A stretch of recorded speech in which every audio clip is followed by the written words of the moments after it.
주님 평강. 너희 아버지께서 자비로운 것과 같이 너희도 자비로운 사람이 되어라 라는 루카복음 본문인데요. 얼마 전 말씀드린 아버지께서 완전하신 것 같이 너희도 완전한 사람이 되어라와 같은 의미라고 제가 얼마 전에 영상에서 말씀드렸던 기억이 있죠. 근데 이게 영어로 그냥 mercy, 자비, mercy가 아니라 merciful이에요. merciful. mercy가 가득 찼다. 그러니까 충만한 자비예요. 그렇기 때문에 이게 완전함과 어떤 일맥상통할 수 있지 않을까 싶습니다. 자비함이 그냥 넘쳐 흐르는 거니까. 제가 가만히 그 말씀을 이렇게 생각을 해보니까 성찰하면서 느낀 게, 제가 다른 부분에서는 좀 하느님에 대한 믿음이 강한 편이거든요. 하느님이 나를 얼마나 사랑하시는지, 또 하느님이 나를 얼마나 이렇게 품어주시는지, 또 힘을 주시는 하느님, 또 힘 있는 하느님, 능력의 하느님, 많은 것에 대한 어떤 믿음이 강한 편인데, 과연 내가 하느님을, 자비로운 하느님이라는 그 말씀을 얼마나 믿고 있을까? 라는 생각을 해봤어요. 분명히 머리로는 하느님 자비로우신 분이라는 생각을 하고는 있는데, 이게 정말 내 마음 안에서 크게 동의가 되고 정말 굳은 믿음으로 그것이 다가오느냐? 그렇지 않더라고요. 그걸 제가 알 수 있는 것은 단 하나죠. 그걸 증명할 수 있는 길. 내가 내 이웃에게 자비로운가? 내가 내 이웃을 사랑하기도 하고, 내 이웃에게 어떤 이렇게 뭘 해주는 것도 할 때도 있고, 되게 뭐라 그럴까, 내 이웃을 위해 기도해 주기도 잘하고 하는데, 가만히 생각을 해보면 내가 내 이웃에게 자비로운가? 그닥 그렇게 제가 자비롭게 이웃을 너그러운 마음으로 대하지는 않는 것 같더라고요. 참아주는 거는 잘할 수 있을지 모르겠는데, 그래도 불구하고 이제 내가 자비롭다는 느낌을 못 받는 거예요.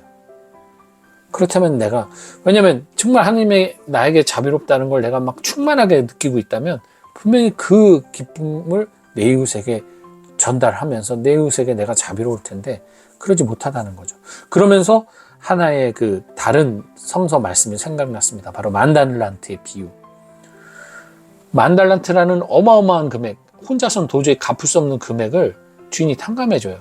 근데 이 종은 자기한테, 우리 그냥 돈으로 따지면 한 1,200 정도 되는 적은 돈을 빌린 사람을 붙잡고, 충분히 갚을 수 있는 돈이잖아요. 근데 그 사람을 붙잡고 감옥에 가다 버리거든요. 자기가 자기에게 빚진 사람을. 그게 갑자기 떠올랐어요. 왜 이 사람은 그 큰 돈을 탕감을 받았음에도 불구하고 이 사람은 그 자비를 기억 못하고 자기에게 빚진 이에게 무자비한 행동을 취했을까? 봤더니 그거더라고요. 이 사람이 정말, 저는 갚을 능력이 안 됩니다. 도와주십시오. 살려주십시오. 저는 도저히 갚을 수가 없습니다. 라고 얘기를 했다면, 도저히 갚을 수가 없습니다. 당신 뜻대로 하십시오. 라고 했다면, 그렇게 해서 그분이 그것을 갚아주었다면, 주인이 아마 진정 고마운 마음으로, 왜냐면 내가 갚을 수 없는데 갚아준 거기 때문에 정말 감사한 마음으로 너그러운 마음을 가졌을 거예요. 근데 그는 그랬거든요. 나 조금만 시간 주십시오. 내가 갚겠습니다. 상당히 교만한 얘기였죠. 그 주인 기만하는 거죠. 못 갚는데 갚는다고 말을 하는 거니까 얼마나 뻔뻔해요. 근데 갚았어요. 그 사람 마음에는 어떤 겁니까?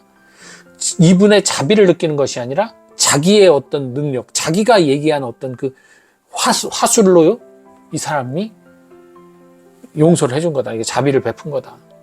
내 노력이 들어간 거야. 그러니까 그 자비를 충만하게 누리지 않고 그냥 자기가 이렇게 탕감받은 것에 대한 기쁨에 취해서 나가니 자기 이웃에게 자비로울 수가 없는 거죠. 그렇게 그 만달란트의 비유를 이렇게 떠올리면서 제가 보니까, 그렇구나. 내가 하느님께 온전히 자비를 청하지 못했구나. 말로는 자비를 청했는데 생각으로는 자비를 청하고 생각으로는 나는 주님의 종이고 나는 할 수 있는 게 없습니다 하면서도 결국은 내가 어떤 살아가면서 내가 하고자 하는 것들에 하느님의 능력과 하느님의 은총을 청하기보다는 일단 내가 해보고 보자. 해다가 모자라면 주님이 해주시는 거. 그러다 보니까 어떤 일이 이루어졌을 때 진정으로 주님께서 모든 것을 이루어졌다라는 기쁨보다는 내가 해냈다라는 성취감이 더 컸었다는 사실. 그 부분이 아마 저의 나약한 부분이 아니었나. 하느님의 자비를 온전히 충만하게 제가 느끼지 못한 부분이 아니었나. 다 떠나서 내가 이 세상을 살아갈 수 있는 모든 조건, 이 태양과 공기와 물과 이 모든 조건이 내 능력으로 받은 게 아닌 모두가 하느님의 자비인데 그것에 대한 감사함이 별로 없다 보니까 결국은 주님 도와주십시오 하면서 청해서 이루어진 일에 주님의 힘보다는 어떤 내가 열심히 했다라는 자기만족이 늘 앞서거나 거의 비등한 정도로 내 안에 자리 잡고 있었기 때문에 그래서 내가 이웃에게 자비롭지 못한 마음을 가질 수밖에 없었다는 생각을 갖게 됐습니다. 그래서 그 오만함을 좀 내려놔야 되겠구나라는 생각을 했습니다. 그래서 사랑하는 우리 구독자 여러분, 또 우연히 이 영상을 보신 여러분들께도 말씀을 드릴게요. 우리가 생각과 어떤 마음으로 주님의 자비를 고백하고 말은 할 수 있어요. 주님의 자비는 영원하시고 주님은 너무 자비로우시고 할 수 있습니다. 하지만 그것만으로는 분명히 부족해요. 나의 행위로 그 자비를 드러낼 수 있을 때, 하나님의 자비를 나의 행동이 표현할 수 있을 때, 즉 이웃에게 내가 자비를 베풀 때 결국 이 하느님의 자비는 내 안에서 완성이 되고 하느님께서 그 베푸신 자비에 대한 그 충만한 기쁨이 나를 더욱더 행복하게 만들 수 있지 않을까. 그 부분 너무나 당연한 얘기고 너무나 마땅한 얘기이지만 이것이 실천에 이르지 않는다면 나는 결국 깨닫지 못한 것이라는 거, 그거 기억하시면서 이번 사순 2주간 자비로운 사람 되시기 위해 우리 함께 노력해 봅시다. 주님 평안.